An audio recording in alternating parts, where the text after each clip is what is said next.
Let's start by looking at the passage, seeing if we can understand these sentences in a very simple way and how they relate to each other in a simple way. Phytoplankton play a crucial role in the ocean's uptake of carbon from the atmosphere. Okay, so that seems pretty good. Positive, crucial role. When alive, these tiny marine organisms absorb atmospheric carbon via photosynthesis. I guess that's positive. I don't know, but it seems just like a statement of fact. So I'll put positive. I don't know. Or maybe it's like an example of what they're saying, right? It's how they play the role.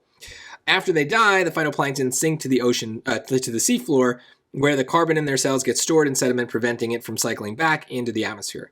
So I don't know, it just seems like a continuation. Now, if we look at the choices here, I don't know what I would put in that blank, but I can always just now look at the choices and try to simplify them and make more sense of it. Specifically means what it says, right? It's giving a specific maybe example.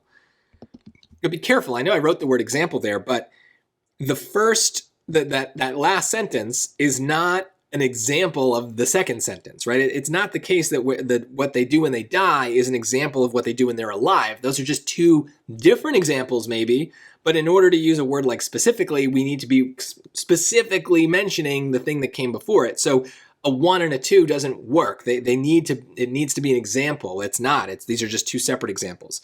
Now, by contrast is tempting because it's like, oh, well, they do this when they're alive and they do this other thing when they're dead. Being alive and being dead, those are opposites. Those are contrasts. So, okay, but let's dumb it down, right? What kind of word would we ourselves use in place of that? We would use a word like but, right? That's a simpler version of a contrast. What does nevertheless mean? That also, you need to memorize this, means but. So if you've seen any of my other videos about transition questions, you know this is a strategy situation.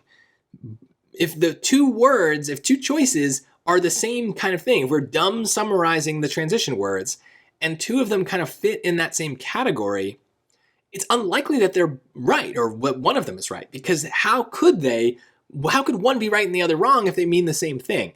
So strategically, we should cross both of these out. They have the same meaning, so they just really can't both be right. And that leaves us with then, which is kind of a weird thing here. It doesn't, it kind of just means what it means. It then means like something is like next. And I guess that makes sense, right? Because first they're alive, then they die. So it does involve time in some way, which I didn't notice at first, but that's okay. That's not necessary to solve a question like this. But I think if you got this wrong, you probably put B or C, because you saw the alive and dead thing and you were instantly like, oh, those are opposites, a contrast makes sense. But this is why the strategy for these transition questions is so useful. It absolutely would have saved you those points on this question because it's that reliable. There might be some cases where maybe two words are kind of the same, but there might be a slight difference, but it's rare. So what you want to be able to do is get good at categorizing the transition words. Most of them fit into some very simple categories. And then when you're sorting through them in the choices, put them in the category, make more sense of them, dumb them down. And then you might see something kind of like this happening where you can eliminate two choices because they mean the same thing. And then it's hopefully an easier choice between something like D and something like A. And then you get this hard question right.